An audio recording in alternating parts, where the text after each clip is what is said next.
Apalagi kalau kehamilan udah tua, ya Allah berat banget, gak usah guyu Pak. Ora tau gelem genteni ngono. Digawe mlumah sesek, digawe mereng ampek, mengkurep malah remek. Lembean ora iso jejeg, ya Allah. Belum lagi saat melahirkan, taruhannya nyawa itu. 1000 lorong lumpuh dari siji, pilihan antara hidup dan mati. Melahirkan itu sakit tiada terperi. Kok tahu? Nek taune nggih mboten dereng nate, tapi kan yo ngerti ukurane to. Wong bayi sing ditokke semono gedene padahal.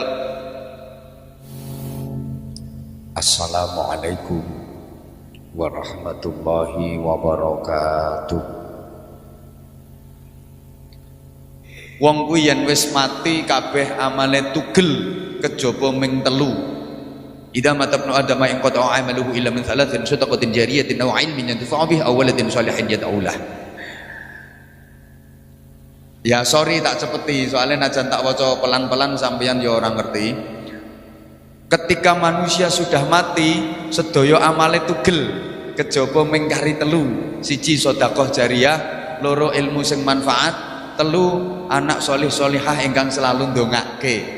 Lah gelu sing didamel ganjel mayit ten kuburan niku cacahe wonten 7. Mangtangletke ingkang kulina nata mayit ten kuburan niku diparingi ganjel lemah gelu cacahe 7. Yen disambung-sambung unene rak malih dawa. Gelu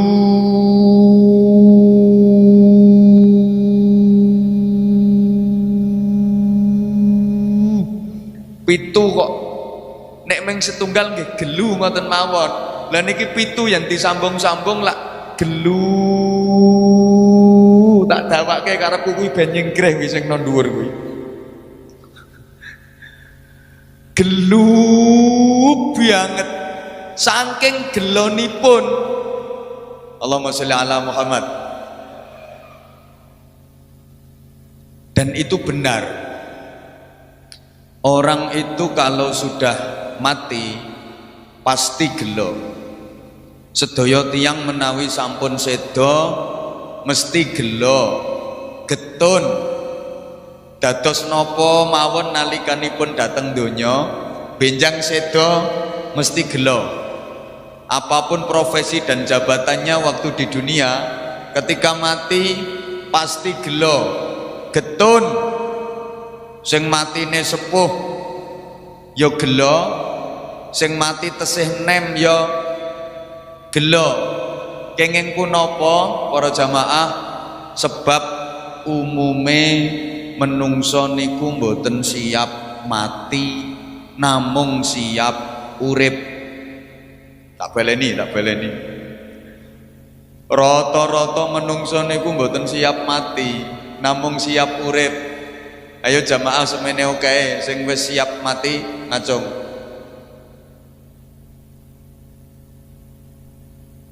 Padahal mati itu pasti. Wong urip mesti bakal mati. Ayo to bro nyao terus dikai roti ngono kok. Semangat. Wong urip mesti bakal iso urip mesti iso. Siap urip ya kudu siap. Sanggup urip kudu sanggup. Wani urip ya kudu wani, gelem urip ya kudu gelem. Nek ora gelem mati ya aja urip. Nek ora gelem urip nang mati ya. Mboten usah ajrih, mboten usah wedi. Tiwas wedi kaya ngopo nek wis wayahe ya tetep mati. Ana wong urip kok wedi mati. Niku tunggale wong mangan wedi ngising. Ora bener ya ora tak omongke kok. Kenapa harus takut? Wong mati niku gampang banget. Saking gampangnya lari alit-alit niku nggak saged mati. Mati niku gampang. Mula saking gampangnya mati itu nggak usah kursus, mboten usah pelatihan. Angel ngeracik rokok loh timbangannya mati niku. Halo. Dan siapapun nanti kalau sudah mati pasti gelu, pasti gelo banget. Makanya kalau sering matur, biyen wis dipendem, diuruki, diincepi patok, gawe tenger. Nek cara tiyang mriki patoke loro. patok yen siji jenenge tenger, yen patok loro jenenge tenger. Sinten mawon yen sampun ten alam kubur niku mesti tenger. Allahumma sholli ala Muhammad. Lah nopo sing dipikirke, nopo sing digetunke kok tenger. Ibu bapak, ternyata seluruh kekayaan yang kita cari sampai pola ndak karo-karuan, nggak ada yang dibawa serta. Siapapun ketika sudah berada di alam kubur sana nanti pasti denger pripun? Apa to sing digawa mrono?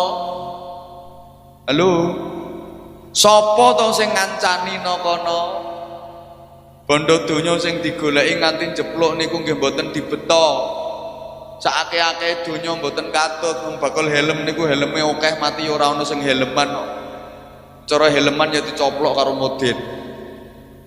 Ketika itu terjadi pasti gelo.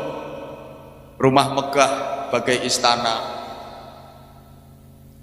Bergelimangnya harta benda, jabatan kedudukan yang tiada tara. Kalau nafas terakhir sudah tiba, semuanya gak ada yang dibawa serta kecuali amal kita, keimanan dan ketakwaan kita sebagai bekal menghadap Sang Maha Kuasa. Allahumma sholli ala Muhammad. Coba Bapak Ibu mari kita merenung, kalau tubuh sudah terbujur kaku dibungkus kain kafan. Ingat, kain kafan itu satu tidak bersaku, mboten wonten saipun. Jadi nggak ada duit yang bisa dimasukkan ke situ dan dibawa untuk menghadap Allah Subhanahu wa taala. Juga lek cara mriki kain kafan niku ana sae ngono. Artinya ketika kita sudah terbungkus kain kafan itu, yang dinilai Allah bukan berapa kekayaanmu, tapi yang dinilai adalah kau gunakan untuk apa kekayaan amanahku, kau gunakan untuk apa harta titipanku, manfaat apa yang kau raih dari harta kekayaanku itu. Ngono. Woi. Kemudian berikutnya para jamaah, kafan itu tidak warna-warni. Dan mriki lak polos to nggih kafan niku. Duka mosok ana sing model lorek-lorek kaya zebra. Artinya yang dinilai Allah bukan berapa indah, seberapa indah pakaianmu. Apakah kafan yang kau kenakan itu modis, boys, keren? Bukan itu yang dinilai Allah. Makanya polos, gak warna-warni.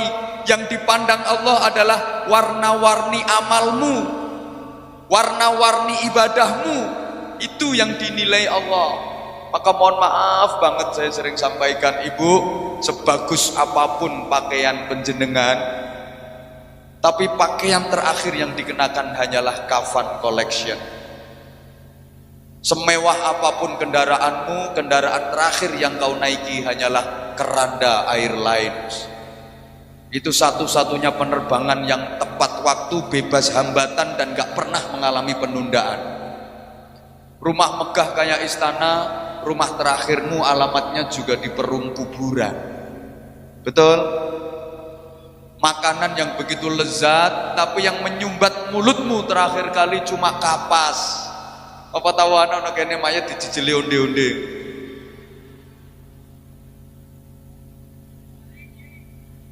Yang dilihat hanya warna-warni dari kafanmu itu, warna-warni dari amalmu, warna-warni dari ibadahmu. Maka kafan itu dibikin polos. Maka kafan, para bapak, para ibu, para jamaah, gak butuh tutorial, gak butuh didesain yang begitu indah. Mohon maaf, yang membungkus tubuhmu bukan karya desainer ternama, tapi itu hanya karya Pak Mudin. Jahitan tangan, ditaleni pocong set, Betul? Dan di kafan itu nggak bisa ditempelkan embel-embel, gelar, pangkat, jabatan, kedudukan. Nggak kena ditempelke embel-embel ning kono. Masa ning kafan terus ditulisi Kapolsek ngono gak payu. Ustad ra payu no kono kok. Camat ra payu. Malaikat itu gak kenal AKP, AKBP itu gak kenal. Mbah ra digatek. Lah sekarang persoalannya antara kafan dengan kapan itu cuma beda satu huruf. Satu pakai F, satu pakai P. Kafan bisa dirancang mulai sekarang, bisa diukur, bisa dicoba. Lah pertanyaannya, kafan itu diresmikan penggunaannya untukmu kapan? Sudah siap? Ya Allah. Yang kedua, tenger-tengernya itu siapa nanti yang nemeni di sana? Orang terdekatmu pun gak ada yang mau menemanimu. Saudaramu, kerabatmu, keluargamu, gak ada. Ibu mohon maaf, suamimu loh Bu yang sering mengeloni dirimu itu juga nggak ada yang mau nemenin. Anakmu yang kau bela-belain kayak gitu, perjuangan ibu ke anak itu subhanallah. Coba mulai dari memetengnya, itu udah sakit, hamil muda itu muntah-muntah nggak keluar apa-apa kok. Enggak metu apa-apa, apalagi kalau kehamilan udah tua, ya Allah berat banget, gak usah guyu Pak. Ora tau gelem genteni ngono. Digawe mlumah sesek, digawe mereng ampek, mengkurep malah remek. Lembean ora iso jejeg, ya Allah, belum lagi saat melahirkan, taruhannya nyawa itu. 1000 lorong lumpuh dadi siji, pilihan antara hidup dan mati. Melahirkan itu sakit tiada terperi. Kok tahu? Nek taune nggih mboten dereng nate, tapi kan yo ngerti ukurane to. Wong bayi sing ditokke semono gedene padahal yo sakit banget. Loh, setelah itu apa selesai perjuangan ibu ke anak? Belum. Punya bayi itu susah, tidur nggak bisa nyenyak, ora iso tanek to turune. Nggih mboten?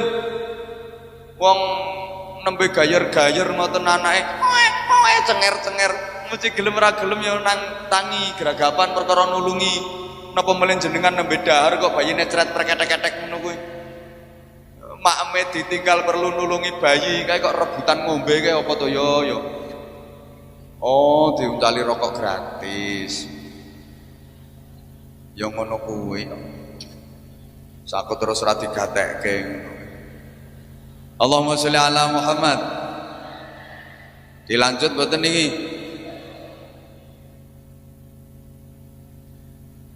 Nanti ketika sudah di sana semua pasti gelo.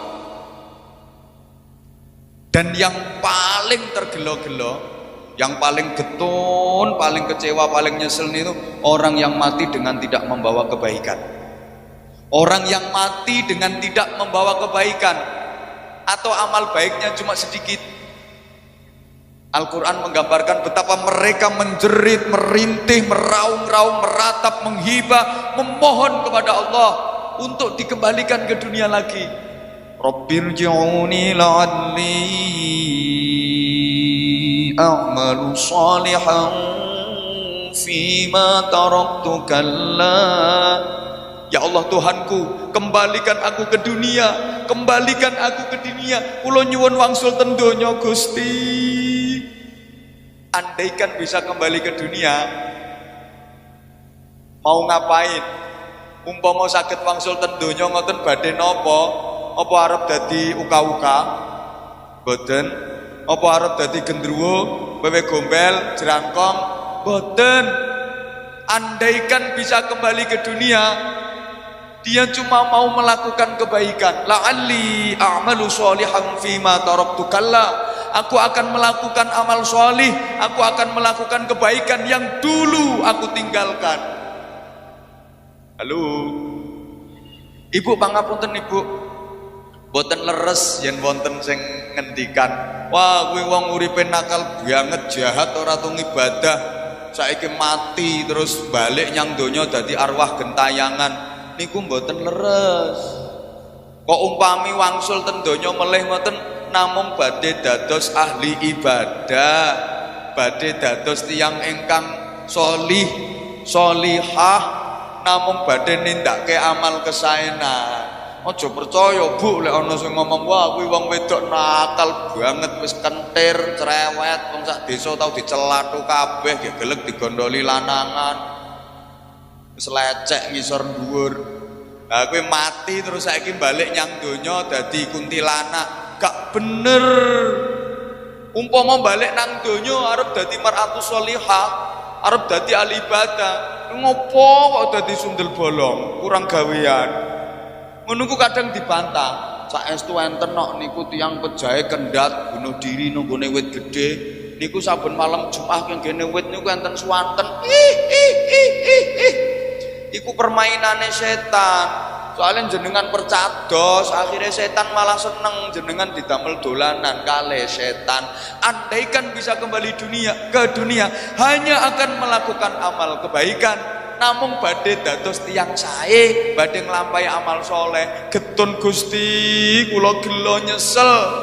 Nyapa mbiyen nenten pengajian, omah kula parek kula nggih mboten dugi. Wonten santunan yatim kula gadah duit, ning kula nggih mboten nderek bantu. Getun Gusti, kula mbiyen wonten istighosa, kula mboten budal malah ndongsong napa jokan ngisore wit ambek nyekeli botol. Kula getun Gusti, omah kula parek kalih masjid, ning nek salat kula mboten nate jamaah ten masjid. Padahal azan nganggo speaker yo banter ning kuping kula buntu. Wong kebanteran suarane TV. Saniki dereng krasa. Kula prihatin nggih akhir-akhir niki masjid ten pundi-pundi sepi jamaahe, terutama isya kalih subuh. Woi. Kula mboten ngece, mboten ngino, tapi no sekitar kene pun Kecamatan Gebok, rata-rata masjid ku nek jamaah isya karo subuh akeh cagake timbang wonge.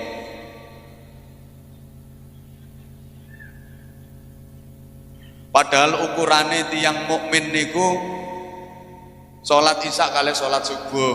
Kula panjenengan yen kepingin ngukur awake dhewe niki mukmin sejati apa mukmin campur munafik, ukurane niku yen dijak nglakoni salat isya kalih salat subuh kok semangat langkung-langkung kersa jamaah, insyaallah mukmin sejati.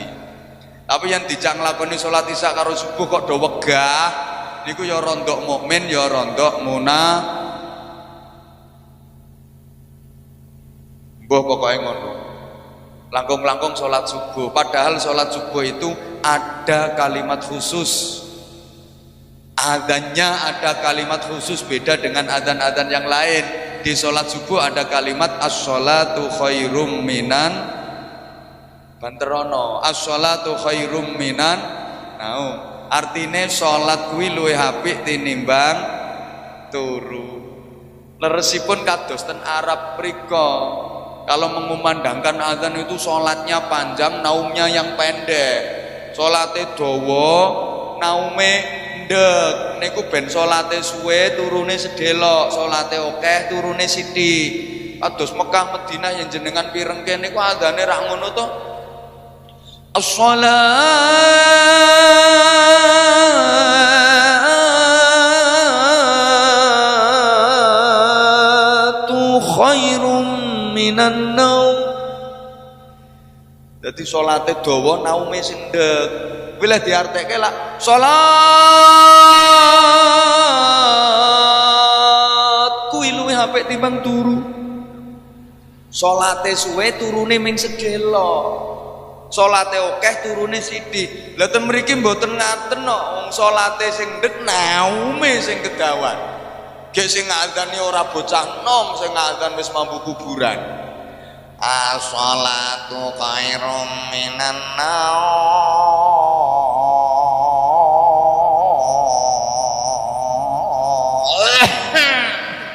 Sak watuk-watuke mlebu speaker ngono. Lha kuwi nek diartekke lak ngene to. Salat kuwi luwih apik timbang turu.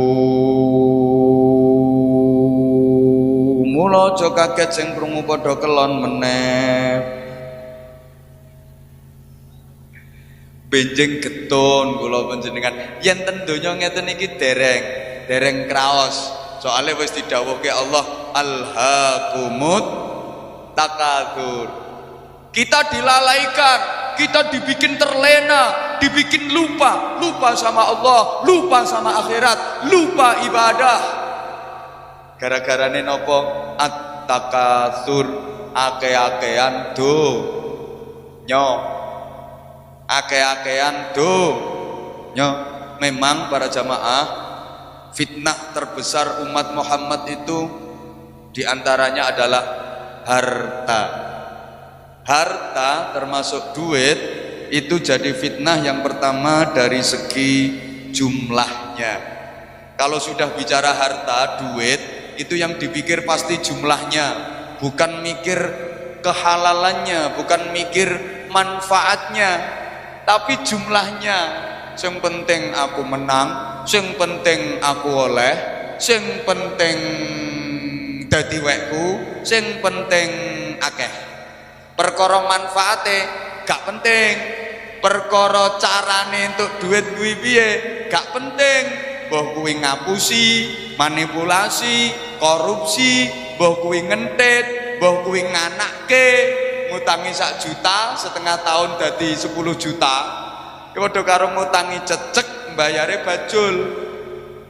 Ngutangi dom nyaur cagak listrik, gak peduli, sing penting oke. Halo. Kalau ditunjukkan kemanfaatannya malah lari menghindar. Nyun pangapunten nggih, misale duit-duit oke, wis ngerti yen manfaate iku diantarane kanggo sosial, kanggo bangun masjid, kanggo santunan yatim, madrasah, pesantren. Pangapunten, aja tersinggung. Misale jenengan pas di duit lenggah ten terase omah, wonten panitia pembangunan masjid, beto map, rata-rata tiang gebok, nek ketinggal ngoten niku wis batin, tarian maneh. Mlebu omah, pintu rumah malah ditutup. Panitiane belok bener. Terus di depan pintu uluk salam, assalamualaikum, gak dijawab, lek jawab rak konangan. Sampai 2 kali assalamualaikum, gak dijawab, 3 kali assalamualaikum, gak jawab, tapi nginceng. Sing guyu tahu ketoke. Kalau gak gitu malah bohong. Anake lo diweling, anake lo dipesen. Nah, engko nek bapak kae rene takon ibu, kandhani yo ibu gak enek. Ibuke masuk, panitia belok bener, anak ditanya, "Dek, ibu ono, Dek?" "Ono, tapi mang pesen aku dikon ngomong ra enek." Namanya anak kecil. Padahal coba dipikir, apa yang dibawa oleh panitia tadi? Map, nggih map. Isine apa? Proposal, jaluk sumbangan. Betul, ketoknya secara lahiriah itu yang dibawa map, isine proposal, jaluk bantuan, tapi bukankah sesungguhnya itu adalah tiket surga? Panjenengan dibawa ke tiket swarga, tapi kenapa kok malah mendelik? Wong digawake tiket swarga, diterke ten daleme panjenengan kok malah menghindar, malah ngapusi. Terus dipikir lagi, siapa sesungguhnya yang mengenggokkan panitia tadi ke rumahmu? Wis tak sakarepku nganggo bahasa apa-apa ya wis, penting sampean paham, cerewet, ra melok nyangoni ngono. Sing ngenggokke panitia mau ning omahe panjenengan sinten? Gusti Allah. Allah yang menggerakkan panitia itu untuk datang ke rumah panjenengan, mengantarkan tiket surga. Tapi panjenengan kok malah menghindar, panjenengan kok malah ngapusi. Ya Allah, kalaupun terpaksa memberi, nilainya orang bejaji. Woi, yang mono yang mene seprono seprene maringi wong ngemis ini gak 1000 ya 2000.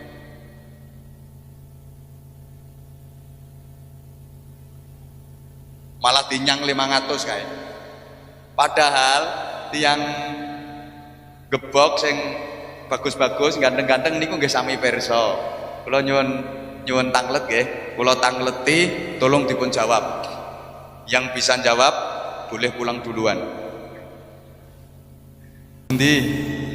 50.000. Sedekah 50.000 kali 100.000 ganjarane kathah pundi? Sedekah 100.000 kali 1 juta ganjarane kathah pundi?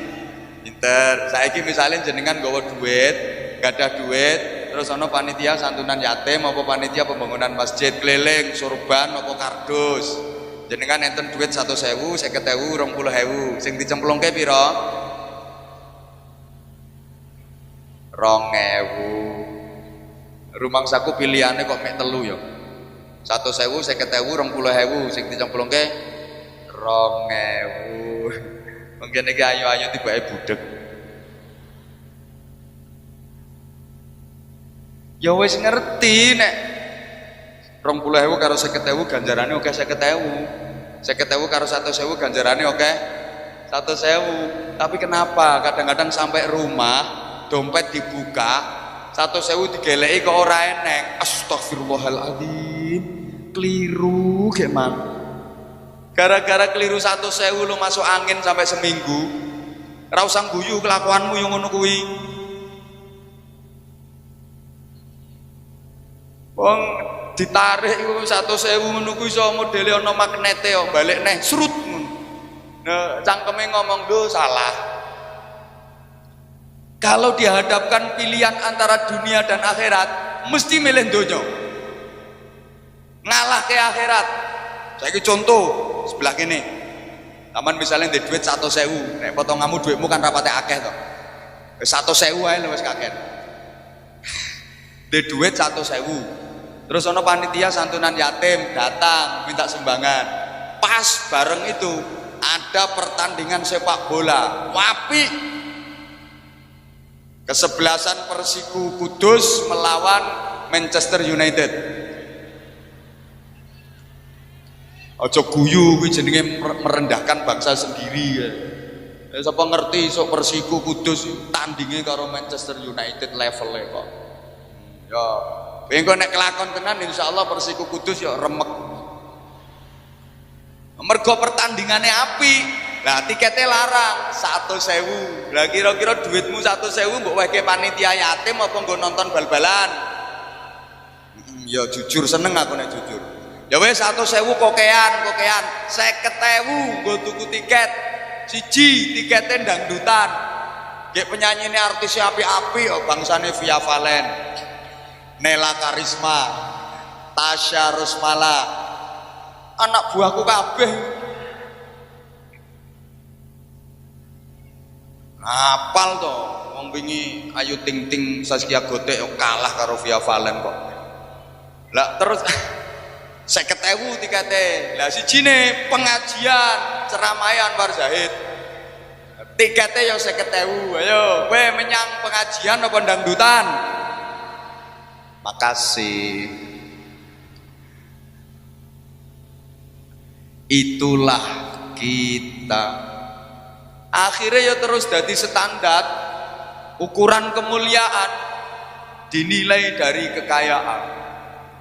Bejang yen wis mekaten kula panjenengan nembe ngraoske gedonipun.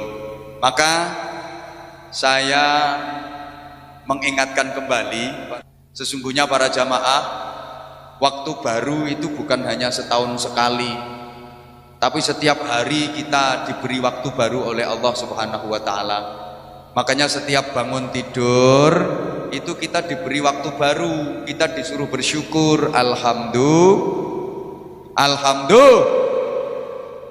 Setiap hari itu waktu baru. Maka setiap bangun tidur Rasulullah menganjurkan kita untuk berdoa, dan doa itu diawali dengan tahmid. Alhamdulillah. Ra apal to nggih dongane wungu saking sare? Alhamdulillahilladzi kok adhaba kuwi metu WC kuwi.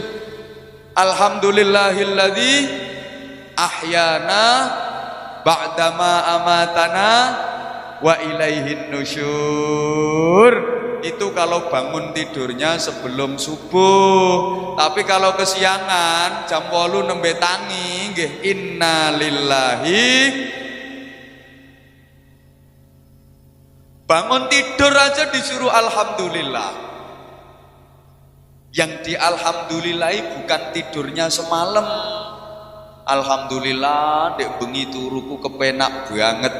Boten niku engkang dipun alhamdulillahi. Alhamdulillah semalam tidurku nyenyak. Alhamdulillah semalam tidur kelelap. Bukan itu. Kalau tidur nggak perlu di alhamdulillahi. Orang tidur itu nilainya 0. Kan wong turu niku ora urip ora mati. Diarani urip ya gak nyapo-nyapo, diarani mati kok isih ngentekno apa-apa. Ora urip ora mati, la yamutu wala yahya, tidak bermutu ngentekno biaya kaya rupamu ngono kuwi. Bukan tidurnya yang dialhamdulillahi, tapi yang dialhamdulillahi itu alladzi ahyana, diberi kesempatan hidup oleh Allah. Kesempatan hidup ini yang dialhamdulillahi. Bapak Ibu para jamaah, udah banyak saudara-saudara kita yang tidak mendapatkan kesempatan lagi, sudah tidak diberi kesempatan hidup oleh Allah. Lah kula panjenengan mumpung masih diberi kesempatan hidup, maka yang kemarin-kemarin belum baik ya sekarang harus nambah kebaikan. Ngaten nggih? Sing winginane salat fardune mawon tasik bolong-bolong. Sakniki ya kudu jangkep, kudu pepek. Yang kemarin sholat fardu harusnya sehari 5 kali, masih dijadikan 5 hari sekali. Kumat-kumatan, wis kadung kumat ya ditumpuk-tumpuk. Usolli fardhu subhi wal duhri wal asri wal maghribi wal isya'i oplosan lillahi ta'ala. Sekarang harus pepek, harus jangkep, harus jamaah. Yang kemarin sedekahnya masih sedikit, sekarang harus tambah. Yang kemarin masih medit, sekarang kudu mundak nemen. Lomone yang kemarin belum rukun sama keluarga sama tetangga sekarang harus nambah. Ngono kuwi lambene. Yang kemarin masih banyak dosa. Nah, sekarang kita harus memperbanyak taubat, memperbanyak ibadah. Allahumma sholli ala Muhammad. Soalnya Bapak Ibu, kullu bani Adam khata'un. Semua anak Adam yang bernama manusia itu banyak dosanya, banyak salahnya. Termasuk yang ngomong iki, iya. Apa mana sing diomongi?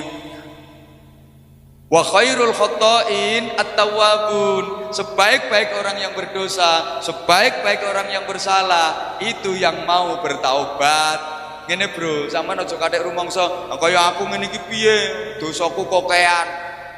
Ora ana dosa kokean iki ora ana.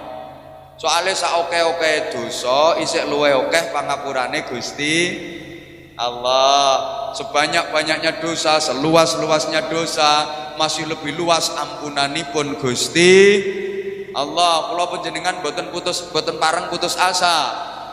La taqnatu min rahmatillah. Jangan putus asa dari kasih sayang Allah.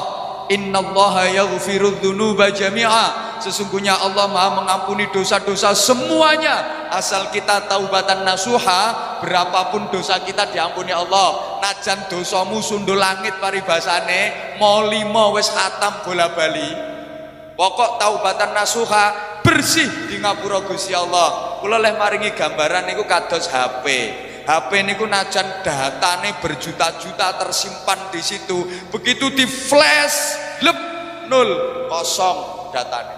Sama. Dosamu kan akeh to. Heeh. Padha mbek aku. Lah sak oke-oke dosa kita begitu di flash dengan taubatan nasuha kosong.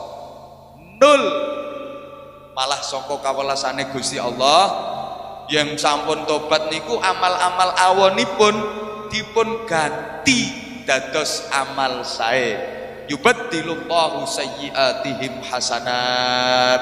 Amal-amal sayyiat, amal-amal Allah niku dipun rubah dening Gusti Allah, dipun gantos dados amal-amal kesaenan. Alhamdulillah. Makanipun para jamaah, ayat ingkang kula waos dhateng muqaddimah kala wau, ya ayyuhalladzina amanuttaqullaha wal tandur nafsum ma qaddamat lighad wattaqullah innallaha khabirum bima ta'malun. Wahai orang-orang yang beriman, indah banget loh panggilan Allah buat kita. Kita ini dipanggil hai orang-orang yang beriman, wahai orang-orang yang aku anugerahi iman. Tidak semua orang yang dianugerahi iman oleh Allah. Karena kalian sudah aku anugerahi iman, maka tugas kalian satu, ittaqullah, bertakwalah kepada Allah. Yang kedua, wal tandur nafsum ma qaddamat lighad, hendaklah masing-masing pribadi itu melakukan muhasabah, koreksi diri, evaluasi, instruksi diri, apa-apa yang telah dilakukan kemarin-kemarin sebagai bekal dan persiapan untuk menghadapi hari esok, baik hari esok yang di dunia maupun hari esok yang selamanya di akhirat, baik masa depan yang di dunia ini maupun masa depan yang selamanya kekal abadi di akhirat. Allahumma sholli ala Muhammad. Apa yang harus kita persiapkan? Tentu yang pertama iman dan takwa yang kokoh dan kuat sampai tingkat sempurna dalam ukuran kita. Para jamaah rahimakumullah, terutama yang geragas-geragas royokan rokok itu yang di belakang sana itu, ben umek yo ben, pokoknya aja tukaran. Dilanjut ge?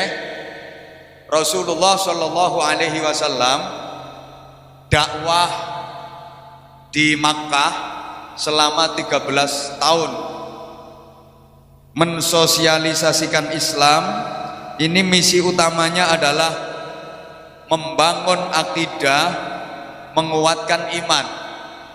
13 tahun fase dakwah Rasulullah di Makkah itu membangun akidah, menguatkan iman.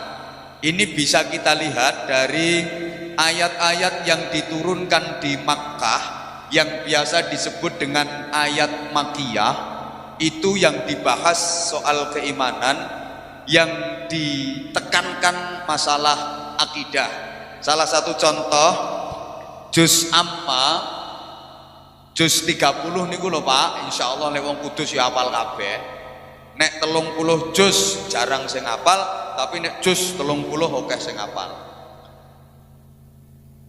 Juz Amma itu kan mayoritas suratnya, ayat-ayatnya itu diturunkan di Makkah, sehingga yang dibicarakan ya mengenai akidah, mengenai iman. Berhasilkah Rasulullah dakwah di Makkah menanamkan akidah dan keimanan selama 13 tahun itu? Jawabannya berhasil banget.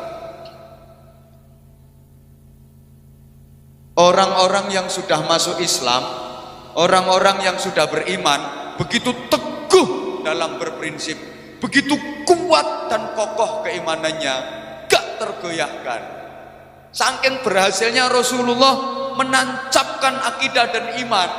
Contoh betapa Bilal bin Rabah yang waktu itu masih budak, konangan majikane leh Bilal niku iman, Bilal niku nderek agamane Muhammad.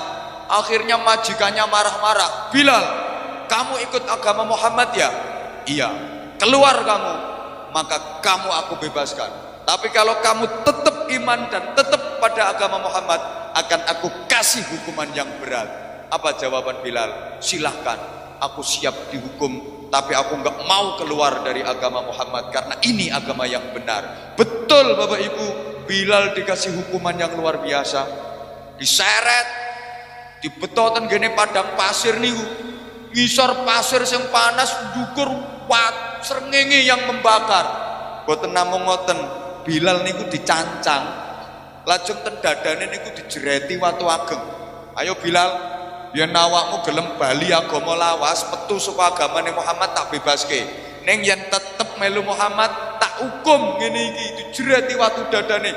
Jeret. Bagaimana Bilal? Tetap teguh dalam iman. Walaupun waktu itu Bilal lu baru bisa bilang ahad. Ahad. Arep ngomong kul huwallahu ahad niku dereng saged nembe ahad. Ahad. Jugoke watu sing luwih gedhe. Jeret. Ahad. Ahad. Bilal, yen awakmu gelem metu teko ajarane Muhammad tak bebaske. Ahad. Ahad. Jereti meleh pundhut ke watu sing langkung ageng. Jeret jere Bilal, ahad, ahad, wa ahad. Gak goyah. Bagaimana Yasir satu keluarga masuk Islam konangan masyarakate diancam kalau kamu ikut Muhammad aku bunuh kamu sekeluarga. Silahkan, kami siap mati asal dalam keadaan Islam dan iman. Yasir sak keluarga niku dibakar hidup-hidup oleh masyarakatnya. Apalagi sahabiah yang namanya Sumayyah. Ini perempuan yang mati syahid pertama dalam Islam. Demi mempertahankan iman dan akidah, disiksa dengan siksaan yang tidak berberi kemanusiaan oleh masyarakatnya. Diikat pakai rantai besi, tangan kanan dan kaki kanan dikaitkan ke kuda. Kuda itu dicambuk keras, lari sekenceng-kencengnya. Demikian pula kaki kiri dan tangan kiri diikat pakai rantai besi, dikaitkan ke kuda. Kudanya dicambuk keras, kemudian lari kenceng ke arah kiri. Batek-batekan, jaran ditarik-tarikan sampai tubuhnya Sumayyah terbelah jadi dua. Krak.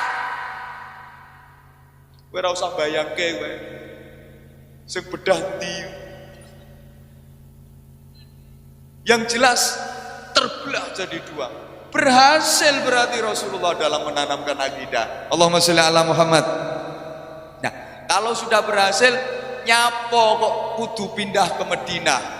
Kalau di Makkah saja sudah sukses, kenapa harus hijrah ke Madinah? Ini pertanyaannya, Bapak Ibu para jamaah. Islam itu bukan hanya vertikal, bukan hanya ngatur hubungan manusia dengan Tuhan saja, tapi Islam juga horizontal, mengatur hubungan antar sesama manusia. Jadi Islam memandang agama bukan hanya hubungan manusia dengan Tuhan secara vertikal, tapi hubungan manusia dengan manusia ini bagian dari agama. Hubungan manusia dengan lingkungan ini juga bagian dari agama. Kalau vertikal, hubungan manusia dengan Tuhan di Makkah saja cukup. Tapi untuk horizontal, ini di Makkah susah. Membangun hubungan yang baik antar manusia, membangun komunitas masyarakat yang baik di Makkah waktu itu susah. Karena Rasulullah diintimidasi terus, diancam terus sama dedengkotnya orang-orang kafir Quraisy. Bangsane Abu Jahal, Abu Lahab, Abu Sufyan. Waktu itu Abu Gosok durung ono.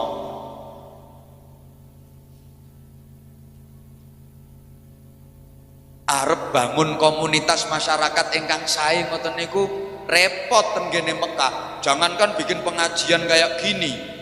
Wong Kanjeng Nabi ngaji mawon, mulangi ngaji para sahabat niku ndelik-ndelik ten daleme Arqam. Makanya Rasulullah kemudian hijrah ke Madinah. Allahumma sholli ala Muhammad. Nah, di Madinah lah Rasulullah membangun komunitas masyarakat yang baik di mana semua elemen dan semua komponen dilibatkan untuk membangun komunitas masyarakat. Lek cara saniki bangun pemerintahan. Semua agama yang ada di Madinah waktu itu dilibatkan. Boten namung Islam mawon, yang Nasrani, yang Yahudi, yang Majusi diajak berembuk bareng-bareng membangun komunitas masyarakat dengan prinsip saling menghormati dan saling melindungi. Akhirnya terus dados piagam Madinah nih kalau jenengan baca sejarah. Mbah modelnya kaya gak paham mau dijak ngomong ini iki yo. Mboten namung wong Islam mawon, sing Nasrani, sing Yahudi, sing Majusi nggih diajak kali Kanjeng Nabi membangun komunitas masyarakat di mana leadershipnya langsung Rasulullah Shallallahu Alaihi Wasallam. Ngertos leadership.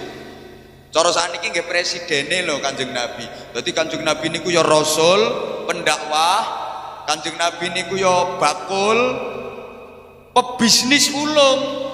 Rasulullah niku pedagang sukses, pebisnis ulung, top. Jangan dikira Islam itu cuma muter tasbih per. Sumiyati per sulastri. Boten. Kanjeng Nabi niku bakul, pedagang yang sangat sukses. Maka Sayyidah Khadijah radhiyallahu anha terpesona kalih Kanjeng Nabi, jatuh cinta kalih Kanjeng Nabi, sampai nikah kalih Kanjeng Nabi. Niku diantarane mergo satu, Kanjeng Nabi niku akhlaknya mulia, jujur, gak tahu ngapusi, terpercaya, bagus dohir batine, terus pedagang yang sukses. Sampean jangan salah bro, Rasulullah nikah dengan Sayyidah Khadijah, usia Rasulullah lebih muda 15 tahun. Karena Rasulullah waktu itu usia 25 tahun, Sayyidah Khadijah 40 tahun. Janda 3 kali. Sama aja dianggapan, ya bener wong rabi rondo sugih kok. Rasulullah pun waktu nikah sama Sayyidah Khadijah kaya raya loh Rasulullah itu. Bisnisnya sukses. Wong maharnya Rasulullah nikah sama Sayyidah Khadijah itu 200 ekor unta merah. Unta yang paling bagus itu unta merah. Sekarang 1 ekor itu harganya kisaran 40 juta. Nah kalau 200 ekor kali 40 juta, piro ayo? Akeh juta. 8 miliar. Rasulullah nikah sama Sayyidah Khadijah itu mas kawine 8 miliar. Ora kaya sampean mas kawin 50.000 sak legreke ngono. Tapi bisnisnya Rasulullah itu hasilnya untuk perjuangan agama, maslahah kangge umat. Makanya aku ya seneng lek ngono.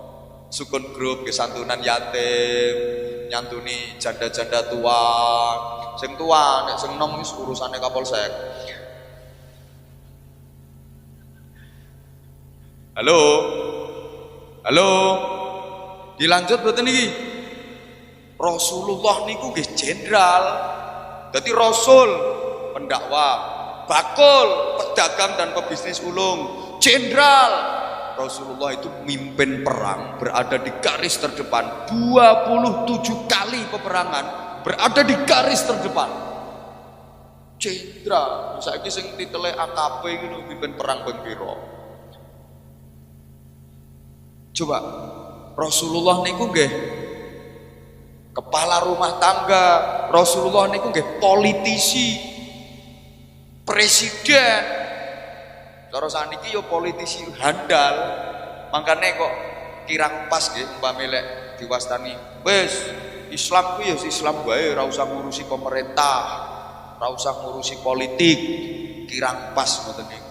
Karena pemerintahan politik itu juga bagian dari kehidupan Rasulullah Shallallahu Alaihi Wasallam. Halo, cuma persoalannya, ono sing melu terjun praktis, ono sing mboten usah terjun praktis. Engko nek kabeh-kabeh mrono lah sing ngopeni pesantrene sinten. Jan-jane niku tinggalane londo kok, Pak. Yang memberikan sekat pemisah niku. Londo iku lek ninggali ngene kok. Wes Islam ya Islam wae, ora usah ngurusi pemerintah, ora usah ngurusi donya. Memang sengaja dimarginalkan oleh Belanda dulu. Islam itu dipinggirkan. Makanya pondok-pondok pesantren niku mboten enten ten gene kota besar niku mboten wonten zaman biyen. Mesti nggone pelosok sing nyelempit banget. Memang dimarginalkan begitu. Pondok-pondok pesantren niku ora ono ning kutha, ora ono ning desa nyelempit. Nah terus kitabnya sing diji ya kitab-kitab tasawuf, mulai ta'alum muta'alim, bidayatul hidayah, minhajul abidin, munggahe hikam terus. Ikhya ngono-ngono kuwi. Kiai kuwi ya kudune teklekan, sarungan, rontok cingkrang, ngeper-ngeper sithik, lambene kumel, kudu tasawuf, ora usah mikir donya, ora entuk numpak mobil mewah, ora entuk mangan sing enak-enak, ora usah ngurusi negara. Ya asli trike londo. Lho sampai saiki londone wis minggat. Pemahaman ngono kuwi wis kadung mancep nang gone masyarakat. Nek belajar agama ya kudu mulai itu ke madrasah.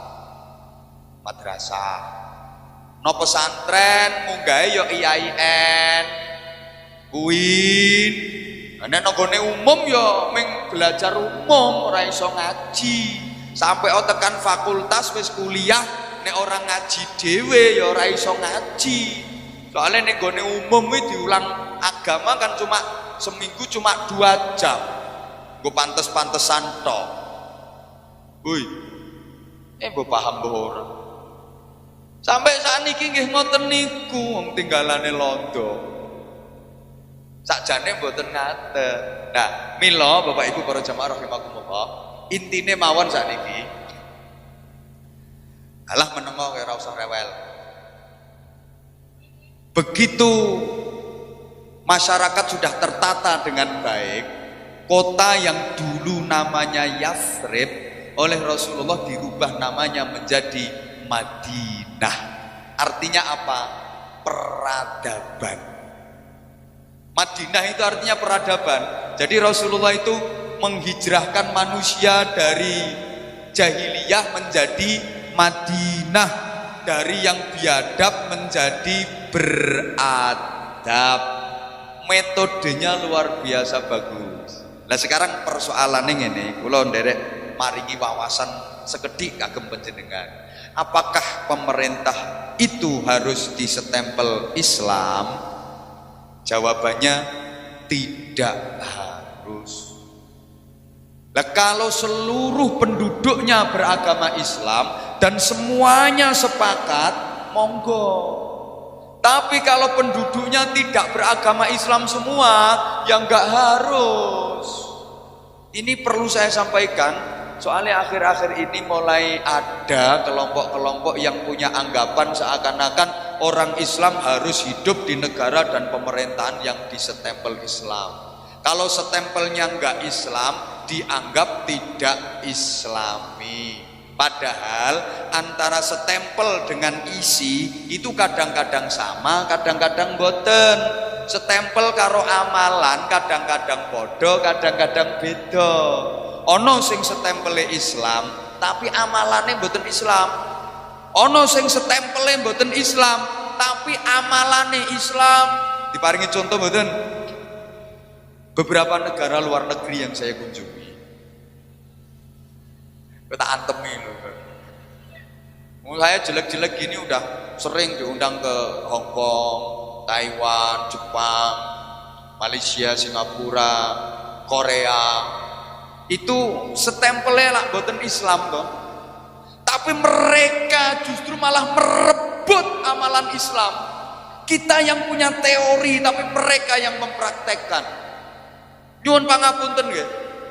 Kita itu punya innallaha yuhibbut tawwabina wa yuhibbul mutatahhirin.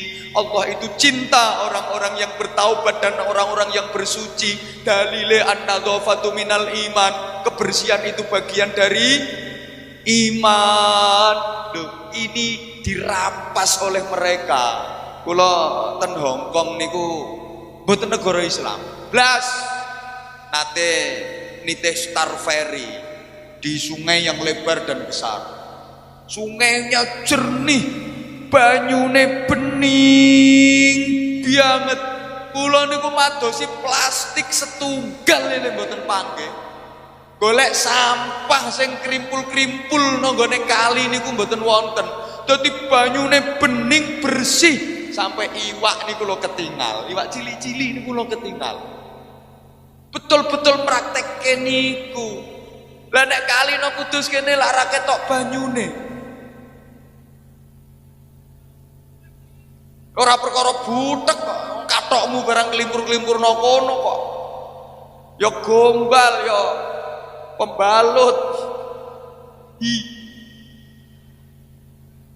Ini kan berarti punya kita dirampas oleh mereka. Mohon maaf, sampai tekan jeding ilo jeding. Kalau punya mereka itu wangi-wangi ampune. Jeding muak pesing-pesing tuh. Masya Allah. Lagi saiki Islam itu punya prinsip dawuh Kanjeng Nabi, laisa minna man lam yarham saghirana wa lam yuwaqqir kabirana. Bukan golonganku kalau orang itu tidak mau menyayangi yang muda, menghormati yang tua. Ini kan prinsip yang luar biasa.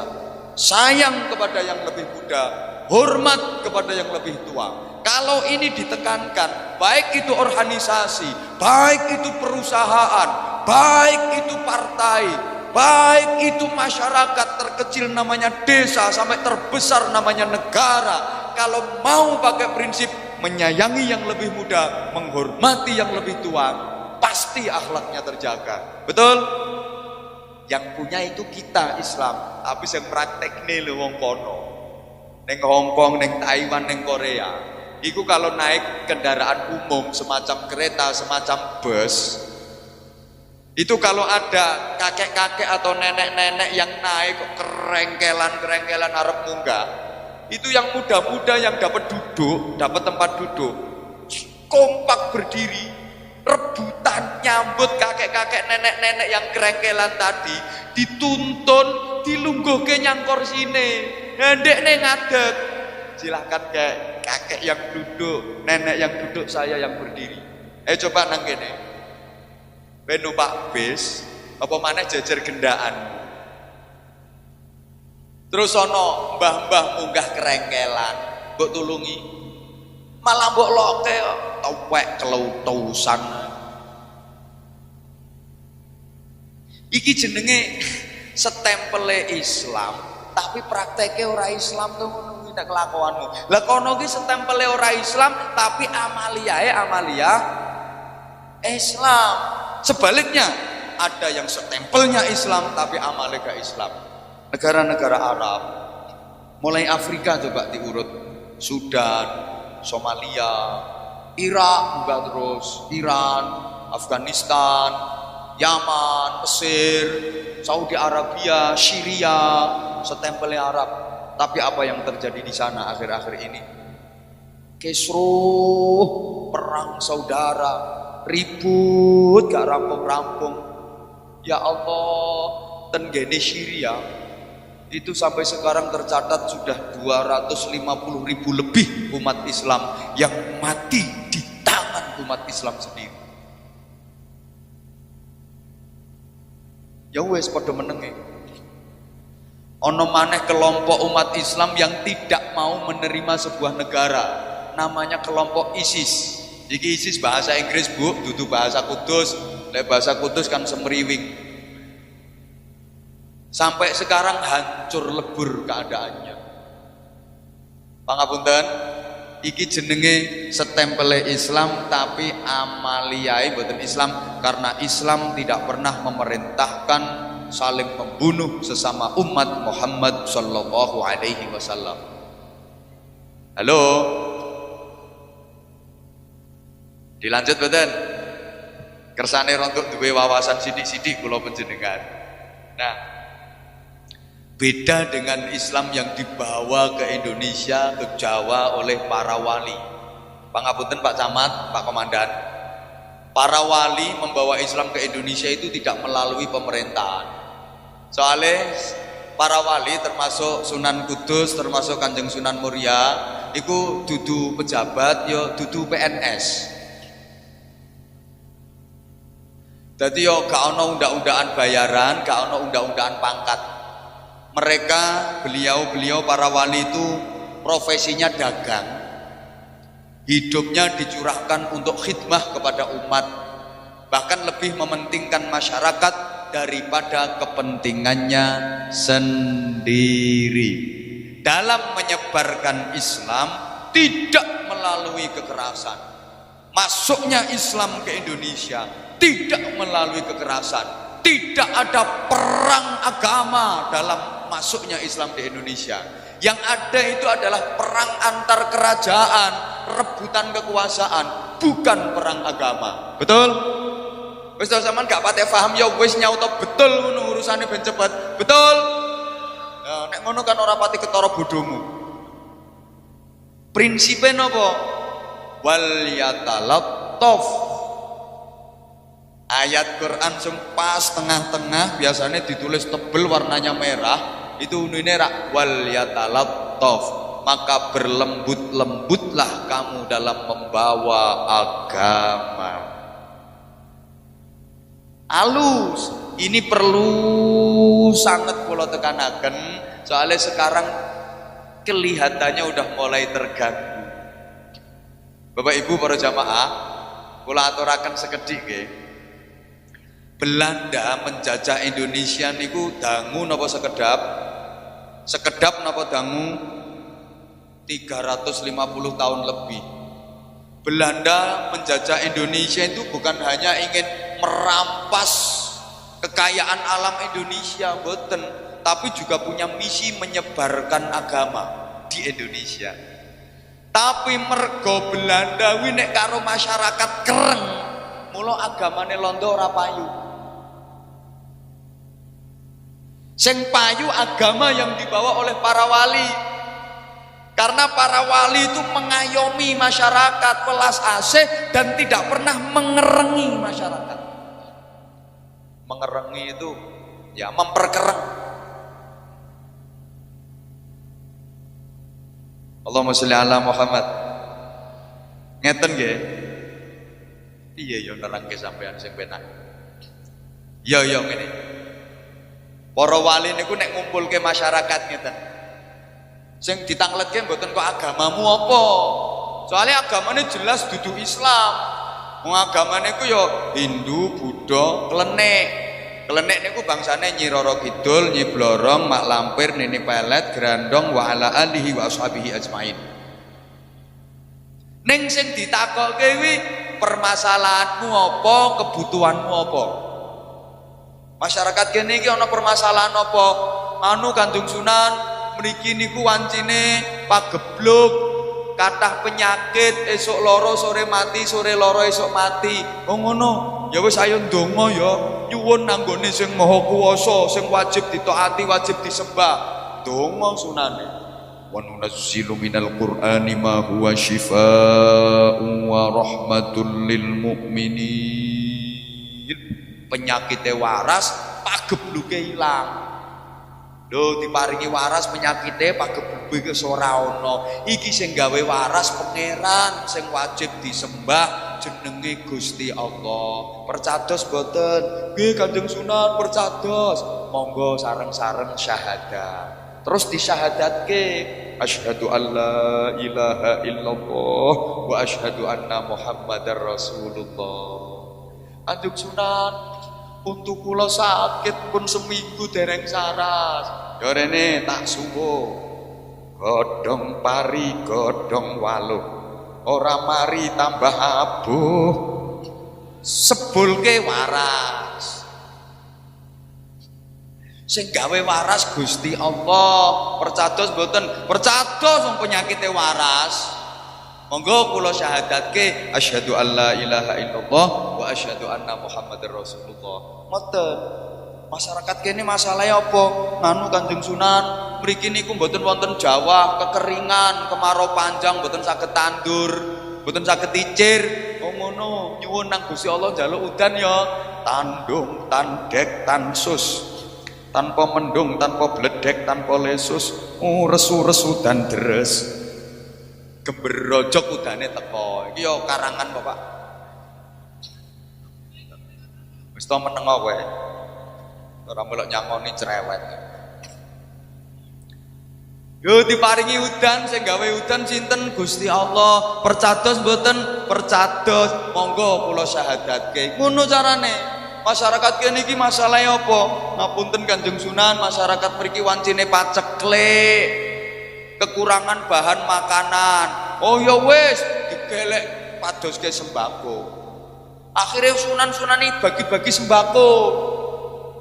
Halo, Sampai Sunan Kalijaga sik dadi Brandal Lokajaya lho, ngerampasi barange wong sugih sing dolem-dolem kae.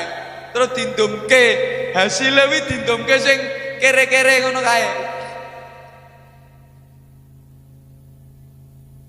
Pemerataan ekonomi nyon pangapunten. Dadi bagi-bagi sembako niku wis dilampahi, kebutuhane dicukupi, baru diaturke iki lho Islam. Allahumma sholli ala Muhammad. Nah saiki kuwale sing bagi-bagi sembako malah wong liya. Sing bagi-bagi mie, bagi-bagi minyak goreng, bagi-bagi SPP gratis, malah agama liya. Islame dhewe malah kereng-kereng. Woi.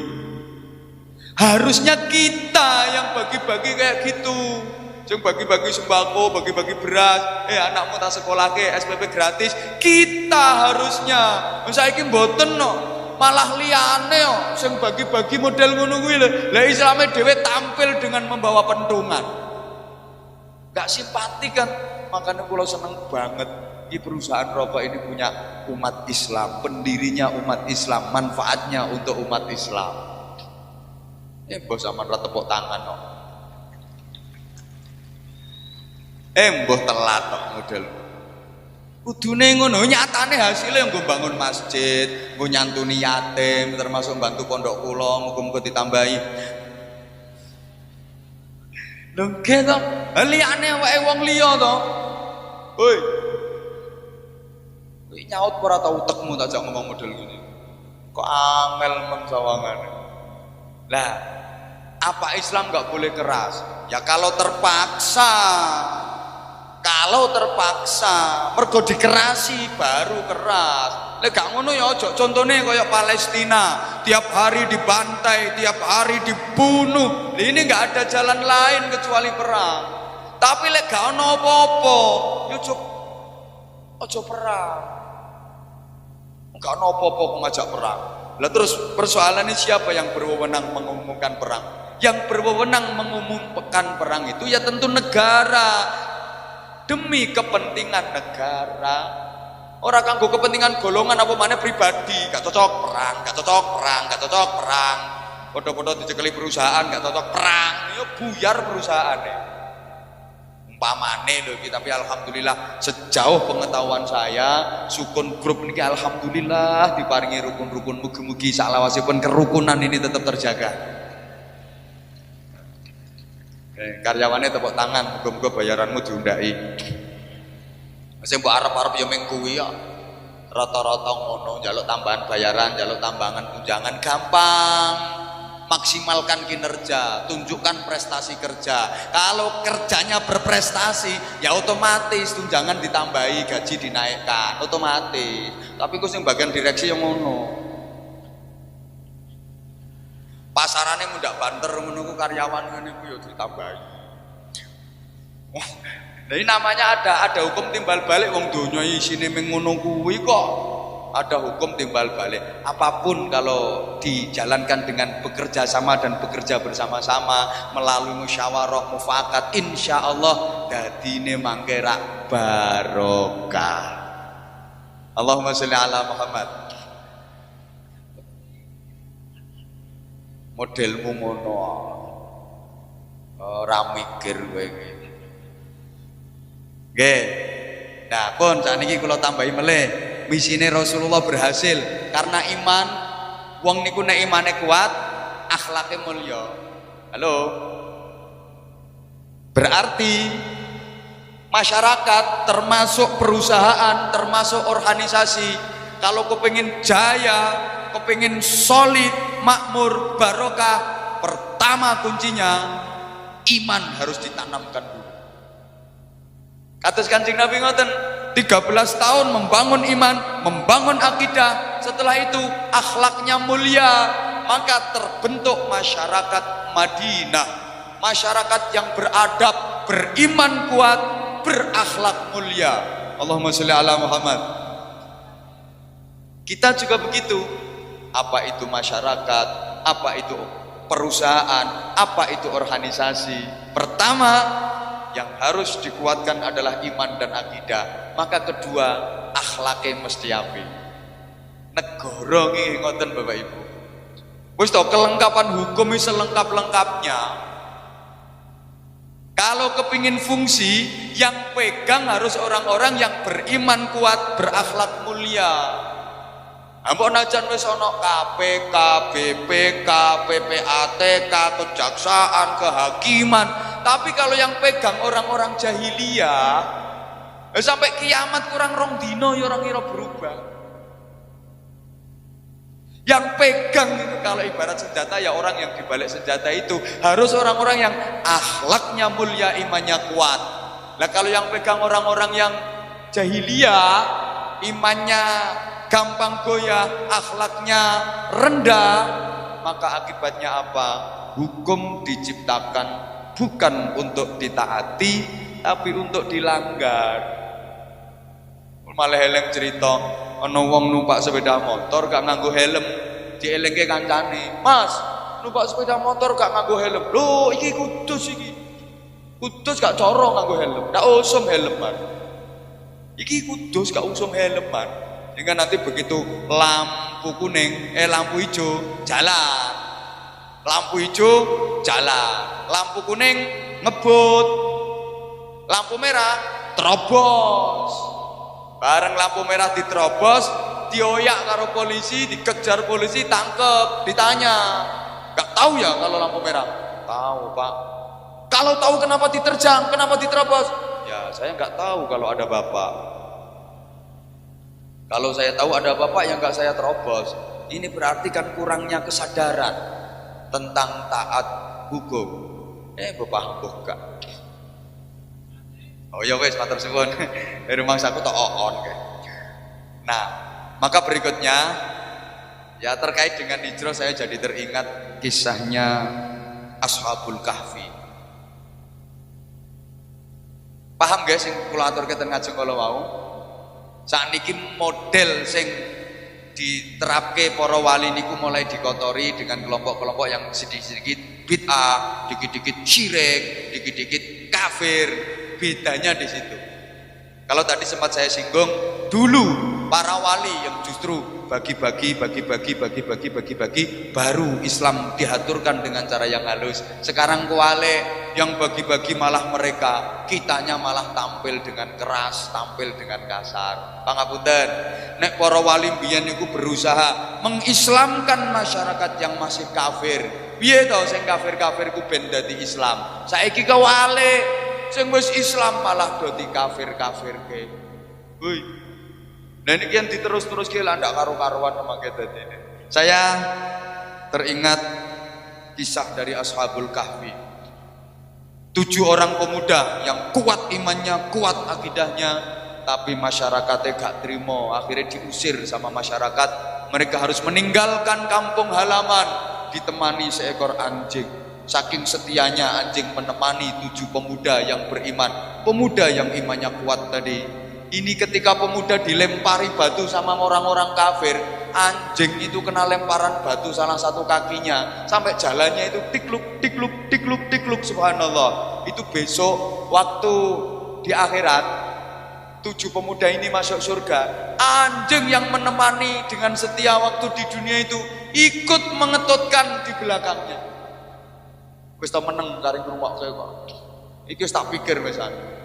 Tikluk, tikluk, tikluk, tikluk masuk surga. Lah panjenengan sok nek sida ana swarga. Nek sida iku jenengan yo ketemu karo asu kuwi. Endi asune? Oh melayu asune. Membengok ngono kok melayu. Mereka berhijrah berarti meninggalkan kampung halamannya demi akidah dan demi iman. Sama seperti Nabi Musa dan kaumnya juga berhijrah karena intimidasi dari Fir'aun dan bala pasukannya. Sama Rasulullah SAW juga berhijrah bersama Abu Bakar Siddiq. Kalau Rasulullah sempat bersembunyi di Gua Tsur supaya aman, sami 7 pemuda ini juga bersembunyi di gua supaya aman. Bedanya 7 pemuda ini bersembunyi di dalam gua, mereka tidur dan oleh Allah ditidurkan selama 309 tahun. Iki nek cara nalar wong turu kok nganti 309 tahun, mboten nate kena sinare matahari wong nang jero gua, wis lumuh.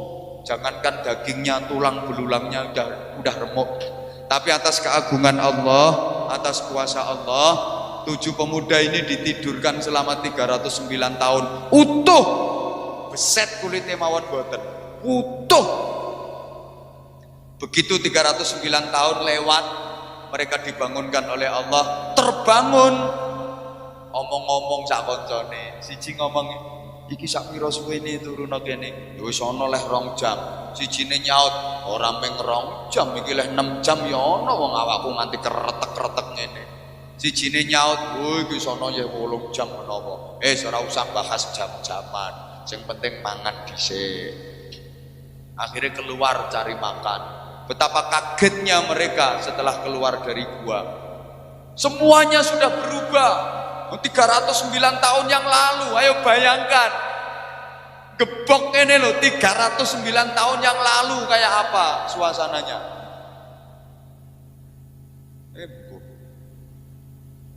Semuanya sudah berubah. Akhirnya mereka menuju ke penjual makanan. Duit dikeluarkan dan ditukkan. Ini saya beli makanan. Jare bakule, "Wih, gak payu ini. Duit zaman kalau bedu. Wis ora payu iki." 7 pemuda tadi ngomong, "Masa wong tak tinggal turu karo kanca-kancaku kok duit moro-moro ora payu." Jare bakule, "Turumu kesuwen. Turu 309 tahun. Begitu bangun duitnya wis ora payu." Kita pun nanti akan mengalami nasib seperti itu. Kalau saatnya tiba, kayak ketoke ana sing sedelok kas kae. Kita nanti juga akan ditidurkan oleh Allah dengan yang namanya kematian.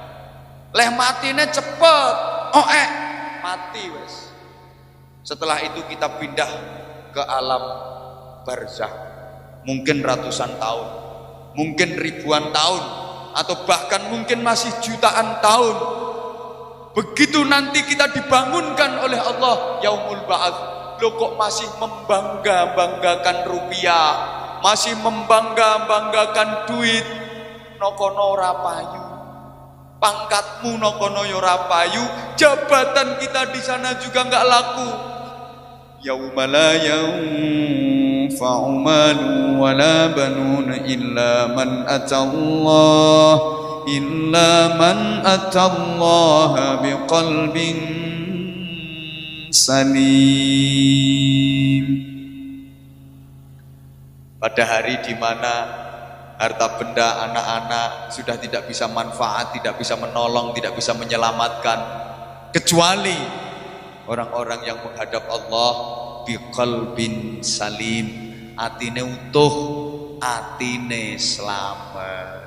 Maka mudah-mudahan kita senantiasa dibimbing oleh Allah Subhanahu wa taala, berada di jalan yang diridhai Allah Subhanahu wa taala. Wes kurang yang ngundang maneh tahun ngarep. Terima kasih keluarga besar Wartono atas sambutan yang diberikan kepada saya, juga kepada keluarga besar pesantren saya. Terima kasih atas segala bantuannya. Saya juga mengucapkan selamat di usia yang ke-70 tahun ini. Sukun Group mudah-mudahan makin manfaat, makin barokah. Al-Fatihah. A'udzubillahi minasyaitonirrajim. Bismillahirrahmanirrahim. Alhamdulillahi rabbil alamin arrahmanir rahim maliki yaumiddin. Iyyaka na'budu wa iyyaka nasta'in. Ihdinas siratal mustaqim, siratal ladzina an'amta 'alaihim ghairil maghdubi 'alaihim waladdallin. Rabbighfirli wa liwalidayya wa lil mu'minina amin ya rabbal alamin.